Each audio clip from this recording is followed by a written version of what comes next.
àtúnkù àsìkò yìí àkóbójú ọjọ́ ṣe rí káàkiri orígun mẹ́rẹ̀ẹ̀rin àgbáláyé níbi yòówù kálẹ̀wà kátẹ́gùn ètò wa kó máa ṣe bẹ́ẹ̀ kó máa fẹ́ dé ojú tẹ fún wá ojú náà ò ní fọ́ etí tẹ fi gbọ́ wá ìtí náà ò ní di láṣẹ lọ́wọ́ Elédùmarè. Ìròyìn fún ti àsìkò yìí náà lágbálẹ̀ gbòde tá a tún mú wá sójú mọ́ máwòrán àtẹ́tí ìwọ ẹ̀yin tẹ́ jẹ́ olólùfẹ́ wa nígbà tó orúkọ ẹni tó mú ròyìn náà wá tí ò ní yí padà nígbà kankan àyànfẹ́ Elédùmarè ló kọ tèmi ń jẹ́. Ìròyìn náà rèé ní kókó báyìí ṣáájú ẹ̀kúnrẹ́rẹ́ rẹ̀. Àwa ò gba ìrẹsì palliative kankan láti ọwọ́ ààrẹ Bọ́lá Ahmed Tinubu. Àwọn akẹ́kọ̀ọ́ Ọbáfẹ́mi Awólọ́wọ̀ yunifásitì náà pariwo síta bẹ́ẹ̀. Lẹ́yìn ọdún mẹ́fà tí ìyàwó Ekéremàdò tó lò lọ́gbà ẹ̀wọ̀n ní orílẹ̀-èdè UK ó ti gbòmìnira padà sórílẹ̀-èdè Nàìjíríà báyìí níbi tó ti fi tijó tayọ̀ kí káàbọ̀ padà ní ìpínlẹ̀ Enugu. Ní ìpínlẹ̀ Anambra báyìí ọkọ ìyàwó kan ló ṣe bẹ́ẹ̀ dáná sun ìyàwó rẹ̀ nítorí owú gbígbóná lẹ́ni tó fẹ̀sùn kan ìyàwó náà pé ó ní ọ̀rẹ́ ìkọ̀kọ̀. Ilé ìwòsàn UCH ní Calabar fọwọ́ òsì júwe ilé fún òṣìṣẹ́ wọn kan látàrí àìlákàsí rẹ̀ tó fi ṣekú pa aláìsàn ní ilé ìwòsàn náà. Ọwọ́ bà àlòkù sójà tó jí ènìyàn gbé tó tún lo ayédèrú àmì ìdánimọ̀ ní ìpínlẹ̀ Èkó. Ní inú ọgbà ilé ìwé gíga Ọbáfẹ́mi Awólọ́wọ̀ yunifásitì ti Ilé Ifẹ̀ ní ṣe ni àwọn akẹ́kọ̀ọ́ bẹ̀ náà ṣe àpọ́nlé àtẹ̀yẹ fún olùkọ́ wọn lásìkò tí ẹ̀kọ́ ń lọ lọ́wọ́. Ìròyìn náà dé ní ẹ̀kúnrẹ́rẹ́ báyìí. Àwa ò gba ìrẹsì palliative kankan láti ọwọ́ ààrẹ Bọ́lá Ahmed Tinubu. Àwọn akẹ́kọ̀ọ́ OAU náà pariwo síta. The Student Union ti Ọbáfẹ́mi Awólọ́wọ̀ yunifásitì ti ń bẹ ní Ilé Ifẹ̀ láti ẹni tó jẹ́ ààrẹ fún àwọn akẹ́kọ̀ọ́ ọ̀hún Dámilọ́lá Ọmọboríowó tó fi àtẹ̀jáde náà síta. Ó sọ dímọ̀ wípé àwọn ti rí ìròyìn kan gbọ́ nípa iléeṣẹ́ ààrẹ láti ọ́fíìsì olùdámọ̀ràn àgbà fún Tinubu lórí ọ̀rọ̀ àwọn akẹ́kọ̀ọ́ níbi tí ó ti fi ìròyìn náà léde wípé káàkiri kọ̀rọ̀kọ́ndù ilé ìwé gíga ti bẹ̀ ní orílẹ̀-èdè Nàìjíríà ó ní àwọn ti pín ìrẹsì fún àwọn akẹ́kọ̀ọ́ nígbà tí ààrẹ fún àwọn akẹ́kọ̀ọ́ ti ilé ìwé OAU náà Dámilọ́lá tó fi èsì sọ̀rọ̀ ọ̀hún ó sọ bímọ wípé lọ́dọ̀ ti tàwọn o àwọn kò rí ìrẹsì kankan gbà láti ọ̀dọ̀ ìjọba torí pé ọ̀rọ̀ náà ló ti di awuyewuye tó sì ti mú ìkùnsínú wa láàrin àwọn akẹ́kọ̀ọ́ sí àwọn táwọn jẹ́ aṣojú wọn nígbà tí Dámilọ́lá Ọmọboríowó ti ń ṣe ní àlàyé wípé tí ààrẹ àbí ìjọba àpapọ̀ tó bá fẹ́ ṣe ìrànlọ́wọ́ fún àwọn akẹ́kọ̀ọ́ kì í ṣe ìrẹsì òun ló yẹ kán pín níṣẹ́ ló yẹ kán wá ọ̀nà bí ètò ẹ̀kọ́ tó ṣe rọrùn wẹ̀kúwọ́kú nípa mímú àdínkù bá owó ilé ẹ̀kọ́ tó ṣe bẹ́ẹ̀ tó lọ sókè gọbọi báyìí ó ní wọ́n tiẹ̀ tún wá sọ̀rọ̀ ìrẹsì àwọn kò rí ìrẹsì kankan gbà ó níṣẹ́ ló yẹ kí ààrẹ Bọ́lá Ahmed Tinubu kó ṣe àtúnṣe sí àwọn ilé ẹ̀kọ́ kọ̀ọ̀kan káàkiri orílẹ̀-èdè Nàìjíríà kí ètò ẹ̀kọ́ tó yìn koro kó lè wà tó bá jẹ́ pé tí ààrẹ fẹ́ lélẹ́yìí ó ní nípa tìrẹsì ẹ̀ má dá wuyewuye kalẹ̀ láàrin wa gẹ́gẹ́ bó ń ṣe jẹ́ aṣojú rere tó ń sì ní àkóyawọ́ àti bí ìgbáyé gbádùn àwọn akẹ́kọ̀ọ́ ó ṣe jẹ́ òun ní ogún ó dùn sọ ní àsọyàn pé òun kò gba ìrẹsì kankan ní ọwọ́ ìjọba àpapọ̀ kò sì ti ń jẹ́ bẹ́ẹ̀ ní ilé ìwé Ọbáfẹ́mi Awólọ́wọ̀ yunifásitì Dámilọ́lá Ọmọboríowó ààrẹ fún àwọn akẹ́kọ̀ọ́ New Student Union ní ilé ẹ̀kọ́ gíga ọ̀hún ló fi ìròyìn náà léde. Lẹ́yìn ọdún mẹ́fà tí ìyàwó Ekéremàdò tó lò lọ́gbà ẹ̀wọ̀n orílẹ̀-èdè United Kingdom báyìí ó ti gbòmìnira padà sórílẹ̀-èdè Nàìjíríà níbi tán ti fi tijó tayọ̀ kí káàbọ̀ ní ìpínlẹ̀ Enugu. Ìyàwó ẹni tó jẹ́ igbákejì abẹnugan tẹ́lẹ̀ ní ilé ìgbìmọ̀ asòfin British Ekéremàdò ó ní àwọn ènìyàn ti fi tijó tayọ̀ pàdé rẹ̀ ní ilé mọ̀lẹ́bí rẹ̀ ètò wà ní Nkpu ìjọba ìbílẹ̀ Ànírì ní ìpínlẹ̀ Enugu gẹ́gẹ́ bí ìròyìn náà bí ó ṣe ń tẹ̀ wá lọ́wọ́ tá a sì máa mú wá ní ìrántí lọ́dún 2023 nínú oṣù karùn-ún ó ní wọ́n gbé àwọn ènìyàn mẹ́tẹ̀ẹ̀ta náà níbi tá a ti rí níbi tá a ti rí igbákejì abẹnugan tẹ́lẹ̀ ní ilé ìgbìmọ̀ aṣojúṣòfin ìyún Ike Ekeremadu àti ìyàwó rẹ̀ tí orúkọ tiẹ̀ ń jẹ́ Beatrice Ekeremadu tó fi mọ́ dókítà kan Obinna Obeta lẹ́ni tí ilé-ẹjọ́ tí ń bẹ ní United Kingdom tó fi ẹ̀sùn kan àwọn mẹ́tẹ̀ẹ̀ta nípa bí wọ́n ṣe fẹ́ yọ kíndìnrín ọmọ ọkùnrin kan látàrí pé wọ́n tan ọmọ náà kúrò ní orílẹ̀-èdè Nàìjíríà lọ sí orílẹ̀-èdè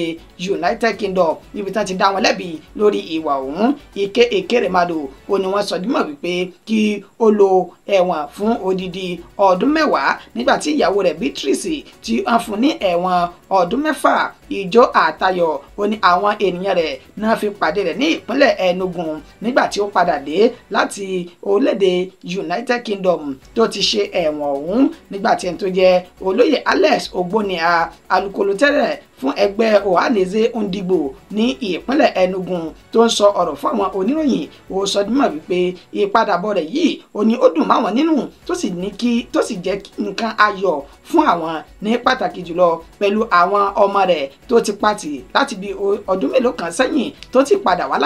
láyọ̀ àti àlàáfíà láti wá máa ṣe ìyá àwọn ọmọ rẹ̀ lọ. Inú àwọn dùn sí ìpadàbọ̀ rẹ̀ nígbà tó sì sọ dímọ̀ pé àwọn tún ń retí ọkọ rẹ̀ náà Ike Ekeremadu lẹ́ni tó jẹ́ wípé àwọn méjèèjì ó ní wọ́n ń ṣiṣẹ́ ribiribi àti ìdàgbàsókè tó ń bá ìpínlẹ̀ Enugu nígbà tó sì wà ní orílẹ̀-èdè Nàìjíríà nílẹ̀ tán ní àwọn nígbàgbọ́ pé tán bá tó ti padà dé báyìí níṣe ni iṣẹ́ ọ̀hún yóò tún máa tẹ̀síwájú. Àrí fídíò ọ̀hún ní èyí tí ikọ̀ ìròyìn Punch tí wọ́n fi léde síta nílẹ̀ tá ṣe àfihàn rẹ̀ níbi tí àwọn ènìyàn ní Ìyálọ́jà Babalájé tán ti ń jó tán ti ń yọ̀ fún ìpadàbọ̀ Beatrice Ekeremadu.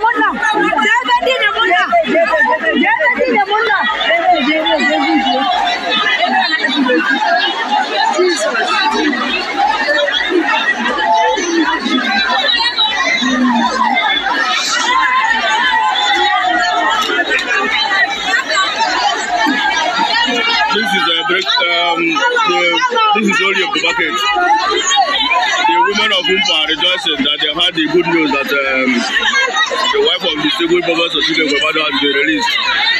So we are jubilated in their numbers. Adorian Bumaket. So can we see that the people of Umpa are very, very happy. Having had the good news that the distinguished Prophet Sotile Kwebado wife has been released. So as you can see, everywhere is very, very hot. And the people are jubilating. Thank you as we give you more updates from Orient Market. Ilé ìwòsàn UCH ní Calabar ló fi ọwọ́ òsì júwe ilé fún ọ̀kan lára àwọn òṣìṣẹ́ ilé ìwòsàn náà látàrí àìlákàsí rẹ̀ tó fi ṣekú pa aláìsàn kan ní ilé ìwòsàn ọ̀hún. Gẹ́gẹ́ bí ìròyìn náà bí ó ṣe ti ń tẹ̀ wá lọ́wọ́ ẹni tó jẹ́ ọ̀gá àgbà ilé ìwòsàn ìyún University of Calabar Teaching Hospital tó wà ní ìpínlẹ̀ Calabar náà níṣe ni wọ́n fi ọwọ́ sí júwe ilé fún ọ̀kan lára àwọn òṣìṣẹ́ èyí tó wà ní ìgbọnnu yíya àwòrán inú radiographer ní ìpínlẹ̀ ọ̀hún gẹ́gẹ́ bí àlàyé tí àwọn òṣìṣẹ́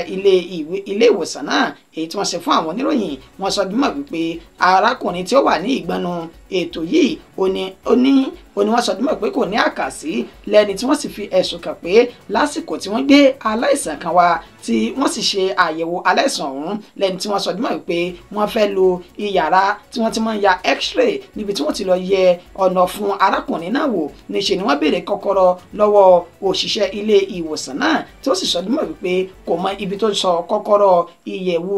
x-ray náà sí lẹ́yìn tí wọ́n ní lẹ́yìn ọ̀pọ̀lọpọ̀ wákàtí tí kò rí kọ́kọ́rọ́ ọ̀hún níṣe ni aláìsàn tí wọ́n fẹ́ ṣe ìtọ́jú rẹ̀ ló ṣe bẹ́ẹ̀ gba èkúrújẹ lọ́wọ́ ẹ̀bọra látàrí àìlákàsí àti àìlákàkún tí òṣìṣẹ́ ilé ìwòsàn náà lẹ́yìn tí ó ṣe ìyí tán níṣe ni ọ̀gá àgbà ilé ìwòsàn náà dókítà Maria Bassey ó ní ó wá kọ ìwé náà jáde nígbàlagbàlà báyìí lẹ́yìn tó ti sọ bímọ wípé àwọn ti fi ọwọ́ sí júwe ilé fún ẹni tí ọ̀rọ̀ náà kàn bó tilẹ̀ jẹ́ pé wọn ò fi orúkọ dókítà náà wọn ò fi léde síta lẹ́ni tí wọ́n fi ọwọ́ òsì júwe ilé fún ọ̀hún lórí àìlákàsí rẹ̀ èyí tó mú tó fi ṣekú pa ọ̀kan lára àwọn aláìsàn tó wà ní ilé ìwòsàn UCH ti Calabar ọ̀hún. Ní ìpínlẹ̀ Anambra ọkọ ìyàwó kan ló ṣe bẹ́ẹ̀ dáná sun ìyàwó rẹ̀ nítorí owú gbígbóná èyí tó fi ẹ̀sùn kan ìyàwó náà pé ó ní ọ̀rẹ́ ìkọ̀kọ̀ ní inú abúlé wọn náà ní abúlé tán pè ní Ambangana ìjọba ìbílẹ̀ Njikoka àti ìpínlẹ̀ Anambra ó ní arákùnrin kan tí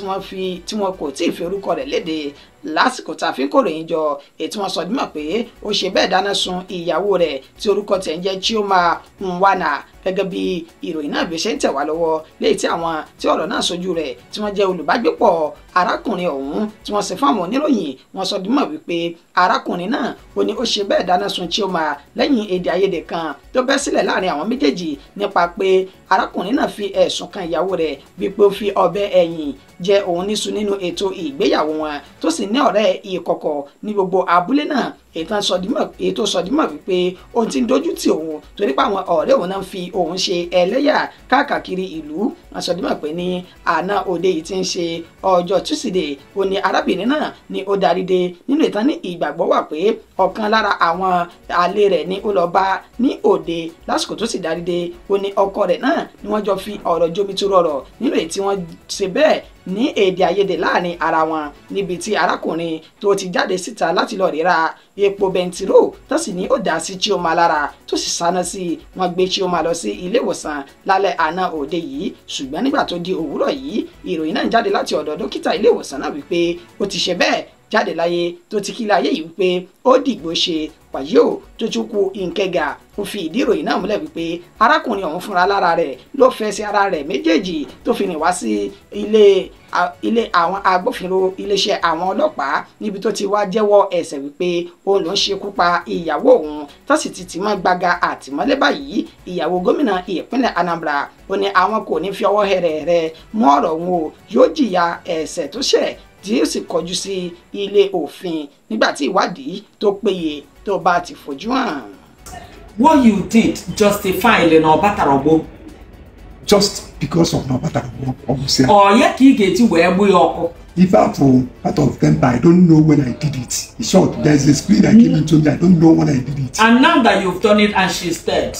how do you feel? Fulfilled? Happy? I feel so bad because I love her so much. Then can feeling bad bring her back to life? No. See, if you are tired of a woman, I think the right thing to do is to send her packing. Or you leave the house. Why? Instead of killing her. I'm not tired of her.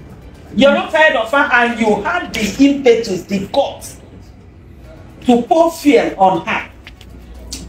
and leave the lighter. The time you went, it took you to go and get the fuel. You didn't change your mind. I did not go anywhere. The time it took you to go and get the lighter didn't equally change your mind. I didn't go anywhere. Where was it already? Violence against women. Do you think what do you want? At least the police, the state to do now. What are you asking the state to do to you? I love my wife. No, she's gone. And she's gone for real. No, we want you to tell us what you want. Can you feel your state, man? Can you feel your law, man? There must be something in your mind. What do you want now? It's so bad. No, feeling so bad is not the answer to what I just asked you. What are you expecting now?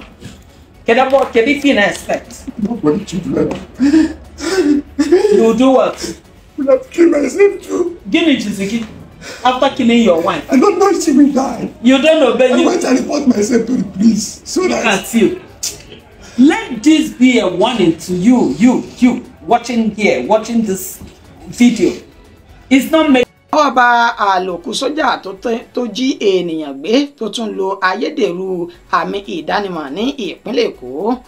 Àlòkù sójà tó ti fi ọwọ́ òsì júwe ilé fún tẹ́lẹ̀ tó tún jẹ́ ẹlẹ́wọ̀n tẹ́lẹ̀ rí èyí tí wọ́n pe orúkọ rẹ̀ ní Kingsley Wanogo ẹni ọdún 42 ó ní wọ́n ti fi páńpẹ́ òfin mú báyìí láti ọwọ́ iléeṣẹ́ ọlọ́pàá ìpínlẹ̀ Èkó gẹ́gẹ́ bí àlàyé tí wọ́n ṣe wọ́n ní abẹ́ bíríìjì Ìkẹjà lọ́jọ́ sátidé yìí ó ní ọwọ́ bá arákùnrin Kingsley yìí lẹ́ni tí wọ́n ní ó jí ènìyàn gbé ní Ìkẹjà náà gẹ́gẹ́ bí ìròyìn náà bí wọ́n ṣe ṣe ní àlàyé ní 30 oṣù kejìlá ọdún 2024 ó ní wọ́n fi ẹ̀sùn kàn wípé ó rí arákùnrin kan tí ó pe orúkọ arákùnrin ọ̀hún ní Solomonu lẹ́ni tí ó fi ẹ̀sùn kàn Solomon pé ó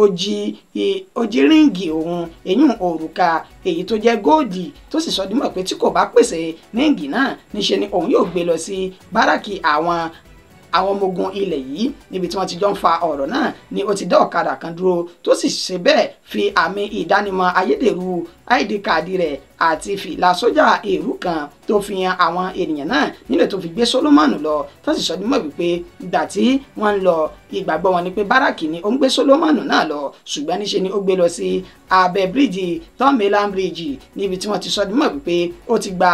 iPhone 13 lọ́wọ́ Solomon àti owó rẹ̀ tó sì ta iPhone 13 náà ní 150,000 gẹ́gẹ́ bí àlàyé ní Computer Village òun ló ti tà á lásìkò tó tà náà ni Solomon rí tó sì ké gbàjarè síta níbi tí àwọn agbófinró tán wà níbi ìṣẹ̀lẹ̀ náà tán ti ṣe bẹ́ẹ̀ fi páńpẹ́ òfin mú Kingsley Wanogo tán bí léèrè ọ̀rọ̀ tí kò sì rí èsì fọ̀ lẹ́ni tí wọ́n ní ó lo káàdì ìdánimọ̀ tó ti jẹ́ ayédèrú àti fìlà sójà kan tán ní ọdún tó lọ ni wọ́n ti ṣe bẹ́ẹ̀ jù sí ọgbà ẹ̀wọ̀n tó ṣẹ̀ṣẹ̀ kúrò ní ọgbà ẹ̀wọ̀n náà tí kì í ṣe ara àwọn òṣìṣẹ́ ọmọ ogun ilẹ̀ yìí mọ́ wàyí ó ti wà ní gbàgà àwọn agbófinró báyìí lẹ́ni tí wọ́n ń ṣe ìwádìí rẹ̀ lọ́wọ́ tẹ́sí ni yóò tún fojú winá òfin lẹ́ẹ̀kan sí i. ṣé bí wọ́n ní kú iṣẹ́ báyìí ní mú orí iṣẹ́ yá yínníyínní kẹ́ni ṣìṣe míì náà ni àwọn akẹ́kọ̀ọ́ ilé ẹ̀kọ́ gíga Ọbáfẹ́mi Awólọ́wọ̀ yunifásitì ti Ilé-Ifẹ̀ onámàṣe gudugudu méje tó ń ti yàyà mẹ́fà tán sì ṣe bẹ́ẹ̀ jọ ẹni tó jẹ́ olùkọ́ wọn tán jọ lójú látàrí àwọn ẹ̀bùn alákàkà ìmọye èyí tí wọ́n fi dá olùkọ́ náà lọ́lá lásìkò tí ètò ẹ̀kọ́ náà ti ń lọ lọ́wọ́ àwọn akẹ́kọ̀ọ́ ọ̀hún ó ní wọ́n bu ọlá kún ọ̀mọ̀wé ẹni tí wọ́n pe orúkọ rẹ̀ ní ọ̀mọ̀wé Ọlágúnjú gẹ́gẹ́ bí fídíò náà bí ó ṣe jáde wọ́n sọ bí mọ̀ pé ọ̀mọ̀wé Ọlágúnjú ó ní ó ń fi gbogbo ayé rẹ̀ tó fi ń sin àwọn akẹ́kọ̀ọ́ náà látàrí wípé ó ń ṣe gudugudu méje ó ń ti yàyà mẹ́fà tínú àwọn akẹ́kọ̀ọ́ ọ̀hún tó sì ń dùn sí látàrí pé ó mú iṣẹ́ rẹ̀ ní ọ̀kúnkúndùn wọn ní tòun ti bó ti jẹ́ pé ó nìkan ó ní ń kọ́ àwọn ènìyàn láti ìpele kìíní dé ìpele kẹrin kò sí ọjọ́ kan tí olùkọ́ náà Ọlágúnjú tí kì í fi wọ inú yàrá ìkàwé tí ó sì ṣiṣẹ́ rẹ̀ bó ṣe tọ́ àti bó ṣe yẹ ní ṣe ni ó jẹ́ ìyàlẹ́nu fún olùkọ́ ọ̀hún pẹ̀lú bí àwọn akẹ́kọ̀ọ́ náà wọ́n ṣe dọ́wọ́ ẹ̀bùn jọ tí wọ́n dájọ́ fún ọ̀mọ̀wé Ọlágúnjú fídíò náà bẹ́ẹ̀ yóò máa jẹ́rìí máa jẹ́ mi ìṣó gẹ́gẹ́ bí ìròyìn náà tá a mú wá.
ṣókí náà ni ọbẹ̀ oge ìròyìn wa kò ní jù báyìí lọ fún ti àsìkò yìí oníyànṣe ọlọ́kàṣe ẹ̀yin tẹ́ bá wa jẹ́ kú àìbínú títí di ìgbà tá a tún padà máa fún wa ní ìròyìn mi ó kọ́ mi kò ní yí padà àyànfẹ́ elédùnmarè lèmi ń jẹ́ ó dọ̀la o orun ayọ̀ làwọn sọ.